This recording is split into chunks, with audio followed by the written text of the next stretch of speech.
नमस्कार, आदाब, hello friends. या तो दीवाना हंसे या तू जिसे तौफीक दे, वरना इस दुनिया में आके मुस्कुराता कौन है। ये वो शेर है जिसे सैयद इश्तियाक अहमद जाफरी या कहें कि मास्टर मुन्ना, जिन्हें हम जगदीप के नाम से सबसे बेहतर तरीके से इसे जानते हैं, वो इस शेर को तमाम उम्र पढ़ते रहे। जब जगदीप साहब का नाम जहन में आता है तो फिर यह ख्याल आता है कि वो एक कॉमेडियन रहे। मैं ऐसा नहीं मानता। मैं ये मानता हूं कि जगदीप साहब ने अपनी पूरी जिंदगी फिल्मी दुनिया को दे दी। बचपने से लेके तो उनके आखिरी सफर तक चाइल्ड आर्टिस्ट रहे मास्टर मुन्ना के नाम से, फिर हीरो बने, फिर कैरेक्टर आर्टिस्ट, और फिर ब्रह्मचारी फिल्म के आसपास लोग ये कहते हैं कि वो कॉमेडियन बन गए। और फिर हम जानते हैं 400 से ज्यादा फिल्में, और उन पर ज्यादा बात मैं नहीं करूंगा, वो आप जानते हैं। अरे भाभी, ये धोबी के कपड़ों का हिसाब थोड़ी है, अंग्रेजी की किताब है। बड़े बड़े अंग्रेजी पढ़े लिखे आदमी टैगोर को नहीं समझ सकते।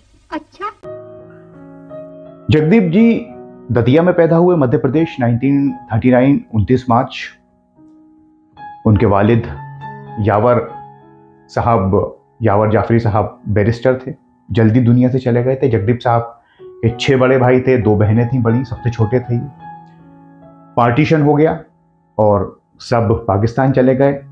1-2 भाई बॉम्बे में रहे, लिहाजा इनकी माँ फातिमा जी इन्हें छोटे से जगदीप को इश्तियाक को लेकर बॉम्बे गई। भाइयों ने इनकार कर दिया और फिर सिलसिला शुरू हुआ स्ट्रगल का। माँ यतीम खानों में काम करने लगी, माहिम दरगाह के सामने बैठती थी, हॉस्पिटल के सामने लोग पैसे देने लगे। तो जगदीप को, इश्तियाक को, जब तो इश्तियाक थे जब जगदीप नहीं थे, ये अच्छा नहीं लगा और फिर उन्होंने कहा कि माँ मैं पढ़ाई नहीं करूँगा, और साबुन बेचने लगे, पेन बेचने लगे, कारखानों में काम करने लगे और दिन गुजारने लगे।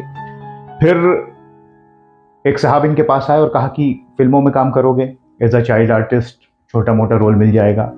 चलो, ये चले गए। वहाँ B.R. चोपड़ा साहब की फिल्म अफसाना की शूटिंग हो रही थी। ये 1950 के आसपास की बात है, जब जगदीप 8-9 साल के थे। और फिर वहाँ पर इनको मौका मिला, 3 रुपए मिलना थे। बैठे थे ये बच्चों में, तो फिर उर्दू का एक डायलॉग था। यश चोपड़ा जो असिस्टेंट डायरेक्टर थे B.R. चोपड़ा साहब के, उन्होंने कहा कि कोई बोल सकता है इस डायलॉग को। तो जगदीप ने कहा कि मैं बोलूँगा। तो पता चला कि 3 की जगह 6 रुपए मिलेंगे, और उन्होंने इस डायलॉग को बोला और फिर वहाँ से इब्तिदा शुरू हुई। उसके पहले भी मधुबाला और सज़ा फिल्म आई थी 1950 में। अफसाना 1951 में आई, ये बाद में रिलीज हुई, और वो फिल्में पहले रिलीज हो गई। उसमें जगदीप साहब को ज़्यादा क्रेडिट नहीं मिला, मधुबाला वगैरह फिल्म। अफसाना से फिर लाजमी सी बात है लोगों ने इन्हें देखा, तो क्योंकि अच्छा बोलते थे। फिर इनकी जो है वो फुटपाथ, और बाद में काफ़ी फिल्में इनकी जगदीप साहब की आई। एक फिल्म इनकी आई थी धोबी डॉक्टर, जिसमें किशोर कुमार साहब के बचपन का रोल इन्होंने किया था 1952 में। उसमें ये रोते बहुत थे। तो बिमल रॉय साहब ने इनको देखा और साइन कर लिया कि 2 बीघा जमीन में तुम काम करोगे, लल्लन उस्ताद, और हंसाओगे। तो जगदीप ने कहा कि मैं तो उसमें रोया था, आप इस कह रहे हैं कि इसमें हंसाऊंगा कैसे। तो बिमल रॉय तो कितने बड़े डायरेक्टर रहे हम जानते हैं। बिमल दा ने कहा कि जो रुला सकता है वही हंसा भी सकता है। फिर उसके बाद जगदीप साहब ने कभी पीछे मुड़कर दोस्तों देखा नहीं। फिर मुन्ना फिल्म आ गई और कई फिल्में आर पार गुरुदत्त के साथ। बिमल रॉय बच्चे की तरह रखते थे जगदीप साहब को। पहली फिल्म में 250 रुपये दिए, उसके बाद ट्रेन से ये गए थे कोलकाता शूटिंग करने, 3.5 दिन का वक्त लगा। फिर उसके बाद फिर नौकरी फिल्म में एक छोटा सा रोल दिया किशोर कुमार के साथ, उस वक्त पे 2,000 रुपये दे दिए। बड़ा जगदीप साहब जो बताते थे इंटरव्यूज में, बड़ी ये लोग मोहब्बत करते थे, बड़े बड़े डायरेक्टर्स। फिर गुरुदत्त की आर पार आ गई। गुरुदत्त ने कहा कि तुम्हारा बड़ा नाम हो गया है, क्या हमारी फिल्म में काम करोगे। तो जगदीप ने कहा ठीक है 2,500 रुपये लूंगा। तो गुरुदत्त ने कहा भाई ये तो बहुत ज्यादा है, फिर 1500 पर बात बनी, फिर आपको गाने में दिखते हैं जगदीप कभी यार कभी पार।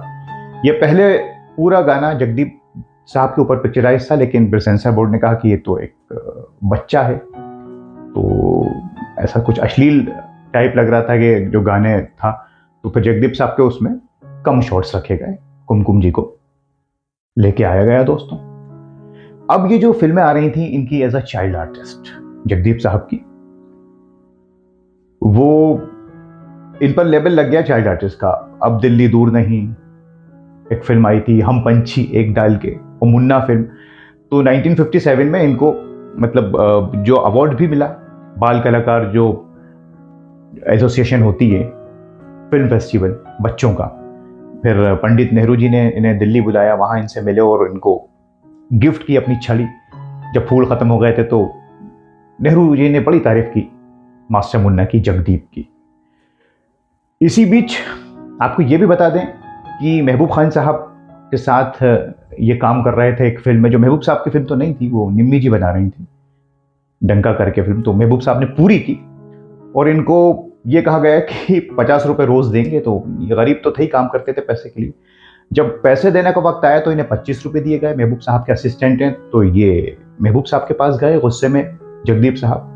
महबूब साहब ने कहा ये कौन है ये बच्चा जो चिल्ला रहा है, और जगदीप से कहा कि जो चिल्लाता है हम उसे फिर फिल्मों में काम नहीं देते। तो जगदीप ने, या मास्टर मुन्ना के हैं उस वक्त तक, तो कहा कि महबूब साहब आप तो बड़े इंसाफ वाले बनते हैं और आपकी हर फिल्म के पहले शेर पढ़ा जाता है कि मुद्दई लाख बुरा चाहे तो क्या होता है, वही होता है जो मंजूर खुदा होता है। तो आप बातें तो बड़ी बड़ी करते हैं और आप ना चाहेंगे तो कि मुझे फिल्म नहीं मिलेगी, खुदा देगा। ये सुनकर महबूब साहब कांप गए और रोने लगे, कहने कि बेटा तूने मुझे आईना दिखा दिया, अब से मेरी हर फिल्म में तू होगा। यहां तक कि ये भी आता है कि मदर इंडिया भी ऑफर की गई थी जगदीप साहब को, जो बिरजू का किरदार है सुनील दत्त साहब का, लेकिन फिर राइटर्स ने कहा महबूब साहब के, सिनेमाटोग्राफर ने, कि फाइट सीन वगैरह ये नहीं कर पाएंगे, कमजोर से हैं। तो महबूब साहब ने कहा यार मैंने वादा तो किया था, लेकिन ये सब कहना है। इतनी बड़ी फिल्म सोचिए आप दोस्तों। ऐसे ही शांताराम जी ने भी जगदीप जी को साइन किया था, लेकिन जब जगदीप जी उनसे मिले 1-2 साल बाद, तो वी शांताराम जी ने कहा कि यार तू तो एकदम से बहुत लंबा हो गया, मैंने तो बच्चा समझ के स्क्रिप्ट तैयार की थी। तो जगदीप जी ने कहा कि आपने मुझे याद किया, यही मेरे लिए बहुत है। कहने का मतलब यह कि जगदीप जी को बहुत सी ऐसी फिल्में मिली जो कामयाब हुई, और बहुत सी ऐसी फिल्में रह गई बड़े बड़े डायरेक्टर्स के साथ, ना मालूम वो कहाँ होते। एक डाल के होए संग संग डोले, जे संग संग डोले, ये देख देख जली रे, चली चली रे पतंग मेरी चली रे। देख उठा के ले जाएगा तुझे अपना बना के ले राग है, उससे की चलेगी क्या चलती हवा के।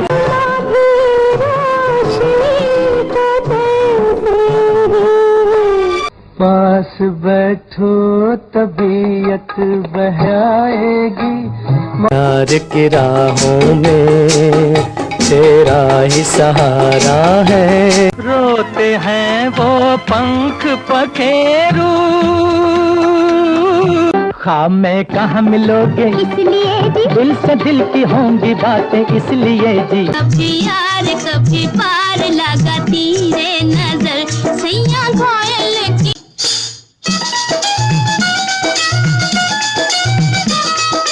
तो ये कहानी यही नहीं रुकी। एवीएम से उन्होंने जो कॉन्ट्रैक्ट किया था, जिसमें भाभी फिल्म आई, चल उड़ जा रहे पंछी गीत, और फिर बरखा फिल्म के गीत हम कौन भूल सकता है, नंदा जी के साथ। तो एवीएम ने कॉन्ट्रैक्ट किया था, इस वजह से जगदीप जी बाहर काम नहीं कर सके, तो उन्हें लीड एक्टर का रोल मिल रहा था फिल्म जंगली में, बिमल दा की फिल्म प्रेम पत्र में, और बीआर चोपड़ा की फिल्म धर्मपुत्र में। ये सारी फिल्में इन्होंने मना कर दी क्योंकि एवीएम ने मना किया था। तो जगदीप जी को बड़ा गुस्सा भी आया। वो किस्मत वाली बात होती है ना दोस्तों। शादी फिल्म जब बन रही थी जिसमें मनोज कुमार हैं, वो फिल्म भी जगदीप साहब को मिल रही थी, तो एवीएम ने कहा कि इसमें आप काम कर लीजिए। वो राजेंद्र कृष्ण जी के भाई बना रहे थे, तो जगदीप जी ने गुस्से में उसमें काम नहीं किया। फिर बाद में मनोज कुमार को फिल्म मिली, और हालांकि बाद में हीरो के तौर पर जगदीप साहब आए। पुनर्मिलन वगैरह के जो गाने इतने अच्छे हैं रफी साहब की आवाज में, पास बैठो तबीयत, लेकिन ये फिल्में चल नहीं पाई। और as a child artist Jagdeep फिर हीरो में नहीं चले, फिर कैरेक्टर रोल्स की तरफ रुख किया इन्होंने। इनकी कई फिल्में आई 60s में, आसरा और बहुत सी फिल्में इनकी जिसमें कैरेक्टर रोल इन्होंने किए, आपको जगदीप दिखाई देंगे 60s में, क्योंकि जब वो हीरो तो रह ही नहीं थे। और एक तरह से ये कहें कि ग्राफ थोड़ा सा डाउन हो गया था जगदीप साहब का, लेकिन फिर ब्रह्मचारी फिल्म से पूरी तरह से ये कॉमेडियन हो गए। उसके पहले जीने की राह वगैरह काम कर रहे थे, ऐसा नहीं था कि काम नहीं था जगदीप साहब के पास, लेकिन फिर ब्रह्मचारी के बाद वो होता है ना कि टैग लग जाता है, तो फिर ये कॉमेडी में आ गए। और उसके बाद तो फिर दोस्तों एक हिस्ट्री है, अगर आप देखें तो खिलौना, और फिर 70s में इनकी कई जगदीप साहब की फिल्में आई, और शोले सूरमा भोपाली का किरदार जिसमें सबसे ज्यादा अहम रहा। सूरमा भोपाली का कैरेक्टर भी जगदीप साहब को जब मिला, जब फिल्म शोले पूरी हो गई थी, तब सिप्पी साहब ने कहा कि ये रोल आपको करना है। तो ये बाद में शूट हुआ ये सीन और ऐड किया गया, और ये देखिए कितना मकबूल हुआ, जिससे हालांकि मैं मानता हूं कि खाली यही रोल उनका अच्छा नहीं है, और भी एज अ चाइल्ड आर्टिस्ट और कैरेक्टर आर्टिस्ट बहुत उन्होंने काम किया है, लेकिन एक वो हो जाता है ना, टाइप्ड हो जाता है। तो सूरमा भोपाली का रोल फिर तैयारी ऐसे की, जब बहुत पहले ये सलीम जावेद के साथ काम कर रहे थे सरहदी लुटेरा फिल्म में, तो वहां से ये कैरेक्टर बना था सूरमा भोपाली का, जिसे बाद में लाया गया शोले फिल्म में। और इसके बाद फिर रियलिटी में भी एक सूरमा भोपाली आ गए थे बॉम्बे, तो उन्होंने कहा था कि मैं केस कर दूंगा और आपने मुझे क्या बना दिया, ये सारी बातें जगदीप साहब बताते हैं इंटरव्यू में। तो इस तरह का ये बचपन से लेके तो जवानी तक और फिर बुढ़ापे तक उन्होंने काम किया। कि बाद में हम जानते हैं कि नगीना फिल्म और अंदाज अपना अपना, मैं फिल्मों का ज़्यादा जिक्र इसलिए नहीं कर रहा दोस्तों, क्योंकि तो बहुत सारी फिल्में और फिल्मों के बारे में हम उनकी तकरीबन जानते हैं, कोई एक दो फिल्में तो है नहीं जगदीप जी की। लेकिन अगर पर्सनल लाइफ देखें तो इन्होंने जो शादी की, एक तो सुगरा जी इनकी वाइफ थी, एक नसीम बेगम, और फिर बाद में नाजिमा जी से इन्होंने शादी की। तो जावेद जाफरी और नाविद जाफरी को हम जानते हैं। तो पर्सनल लाइफ इनकी ऐसी रही कि भरा पूरा परिवार था। शायरी में बड़ा इंटरेस्ट था, बात बात पर वो उर्दू के शेर पढ़ा करते थे, तलफ़ुज़ भी उनका अच्छा था, अदब में बड़ा दखल करते थे, रखा करते थे जगदीप साहब, और बड़े ज़मीनी किस्म के इंसान थे, क्योंकि हमने आपको बताया कि कहाँ से हुआ है, ज़मीन से। दोस्तों, जैसा कि हम जानते हैं कि जगदीप साहब अपनी माँ कनीज़ फ़ातिमा जी के बेहद करीब रहे, और बॉम्बे में जब ये स्ट्रगल कर रहे थे तो एक रात ज़ोर का तूफ़ान आया, खूब बारिश हुई और इनकी माँ के पैर में लग गई, खून बहने लगा। तो जगदीप ने कहा, माँ आप रेस्ट कीजिए, आराम कीजिए, या हम किसी दवाखाने चलते हैं। तब माँ ने कहा था, नहीं बेटा, चलना ही ज़िंदगी है, अगर आज हम रुक गए तो फिर कभी कामयाबी नहीं मिलेगी। जी हाँ, उसके बाद फिर जगदीप साहब कभी नहीं रुके। उनकी माँ की दुआएं हमेशा उनके साथ रहीं, और 96 की एज में उनकी माँ ने इस दुनिया को अलविदा कहा। जगदीप साहब बाद में कॉमेडियन बने, लेकिन अगर उनकी फिल्में हम देखें, हम पंछी एक डाल के, 2 बीघा ज़मीन, या बाद में भाभी फिल्म, तो कॉमेडी वो पहले ही से जानते थे। हाँ, ये अलग बात है, जब वो कॉमेडियन बने तो फिर अपने आप को पूरी तरह से उस रंग में ढाल लिया। अरे हम पंछी एक डाल के। और फिल्म वाले जो थे वो उनको बिल्कुल अपना बच्चा ही समझते थे, क्योंकि एक बच्चा जो फिल्मी दुनिया में गया था, चाहे वो कोई भी हो, गुरुदत्त साहब हों, रफ़ी साहब हों, सुनील दत्त साहब रेलवे प्लेटफॉर्म में जब पहली फिल्म सुनील दत्त साहब की थी, तो जगदीप साहब ने उनको उसमें डायलॉग बोलने सिखाए उर्दू के, जबकि ये बहुत बच्चे थे। तो इनको शर्म भी आई कि सुनील दत्त को मैं क्या सिखाऊंगा, जब सुनील दत्त से इनकी पहली पहचान हो चुकी थी। 2 बीघा ज़मीन का जब इंटरव्यू लेने सुनील दत्त गए थे जगदीप के पास, तो हालांकि जब वो इंटरव्यू नहीं हो पाया था, तो कहने का मतलब ये है कि इन्हें लोग बचपन ही से जानते थे, इसलिए एज अ चाइल्ड ही ट्रीट करते थे। जैसे रफ़ी साहब बहुत मोहब्बत करते थे, रफ़ी साहब ने तो कई गाने गाए जगदीप साहब के, हम पंछी एक डाल के हों, या फिर बाद में बरखा फिल्म, भाभी, और फिर पुनर्मिलन का गीत। और सूरमा भोपाली में जब इन्होंने फिल्म बनाई जगदीप साहब ने, तो रफ़ी साहब से इसरार किया कि आप मेरी फिल्म में गाना गाइए, तो रफ़ी साहब ने गाऊंगा, जगदीप साहब ने पैसे की पेशकश की तो रफ़ी साहब ने डांट दिया प्यार से, क्या करें हम तुमसे पैसा लेंगे, तुम बच्चे थे जब तक, तुम्हारे गीत गा रहे हैं। फिर बाद में रफ़ी साहब ने गीत गाया। हालांकि रफ़ी साहब के इंतकाल के 8 साल बाद वो फिल्म रिलीज हुई, सूरमा भोपाली। तो जगदीप साहब ये बात भी याद करते हैं। और अगर मैं आपको कुछ चलते चलते वो बातें बताऊंगा जगदीप साहब के बारे में, जो दोस्तों अगर नहीं बताई तो शायद कार्यक्रम अधूरा रह जाएगा, क्योंकि मैं वो बातें नहीं कर रहा जो बहुत कॉमन है। जगदीप साहब, मैंने आपको बताया कि उनका बचपन फिल्मी दुनिया में ही बीता, तो वो उन लोगों को जरूर याद करते हैं जिन लोगों ने उनकी बहुत मदद की। हमने आपको बताया गुरुदत्त साहब के बारे में, महबूब खान साहब के बारे में, B.R. चोपड़ा, लेकिन एक शख्स का खास जिक्र किया जगदीप साहब ने अपने इंटरव्यूज में, और वो हैं जनाब के आसिफ, जिन्होंने मुग़ल आज़म बनाई है। जगदीप साहब कहते हैं कि जब मेरे पास पैसे नहीं थे और मैं काम की तलाश में रहता था, तो के आसिफ साहब एक फिल्म बना रहे थे लैला मजनू, जो नहीं बन पाई पूरी। तो के आसिफ साहब ने उन्हें 2,500 रुपये में साइन किया था। तो वो बीच बीच में जगदीप जाते थे कि आसिफ साहब 500 रुपये दे दीजिए, 200 रुपये दे दीजिए। तो आसिफ कहते थे हाँ ले लो। बहुत बड़े दिल के आदमी के आसिफ। और वो फिल्म बीच में रुक गई। जगदीप के पास पैसे नहीं हुआ करते थे, खाना तो खाना था। एक दिन जब बिल्कुल पैसे नहीं रहे तो जगदीप चले गए कि आसिफ के पास 50 रुपये मांगने। जब ये 50 रुपये मांगने गए तो वहाँ जो उनके घर में एक शख्स काम करता था, उसने जगदीप से कहा कि यार तुम पैसे मांगने आ जाते हो हर वक्त, उन्हें क्यों परेशान कर रहे हो? तो जगदीप ने कहा बहुत ज़रूरी है भाई, हालत बहुत ख़राब है। तो ये गए 50 रुपये मांगे, और आसिफ ने अपनी बेगम निगार सुल्ताना से कहा कि दे दो 50 रुपये जगदीप को।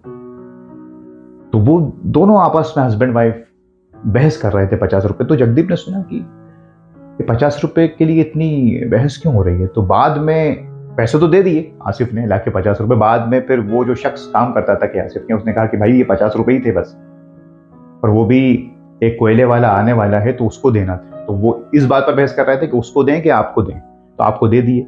तो जगदीप साहब की आंखों में आंसू आ जाते थे कि उस जमाने में किस तरह के लोग हुआ करते थे कि 50 रुपये थे वो भी मुझे दे दिए। और जो इतना फकीर दिल रखता हो वही शख्स मुग़ल आज़म बना भी सकता था। तो ऐसे कई किस्से जगदीप साहब अपने इंटरव्यूज में शेयर करते थे, और वो ये कहते थे कि आज भी फिल्में अच्छी बन रही हैं, लेकिन वो दौर अलग था, वो कहानियाँ अलग थीं, वो लोग अलग थे। शायद यही वजह है कि उस दौर का संगीत, फिल्में आज भी याद की जाती हैं। दोस्तों, जगदीप बहुत ही ज़मीनी इंसान थे। वो हमेशा अपनी मौत को याद रखा करते थे। एक मुट्ठी खाक हाथ में लेकर कभी कुछ अपने बारे में सोचा करो, वो ये शेर भी पढ़ा करते थे। और वो हमेशा ऊपर वालों को याद करते थे कि वहीं जाना है, इसलिए गुरूर किस बात का है। हमेशा उन्होंने अपने काम को इबादत समझा कि दूसरों के लबों पर मुस्कुराहट लाना बहुत बड़ी इबादत है, और वो उनके काम में साफ नजर आता है। दोस्तों, जगदीप साहब के बारे में बहुत सी बातें हैं, एक कार्यक्रम में नहीं समेट सकते।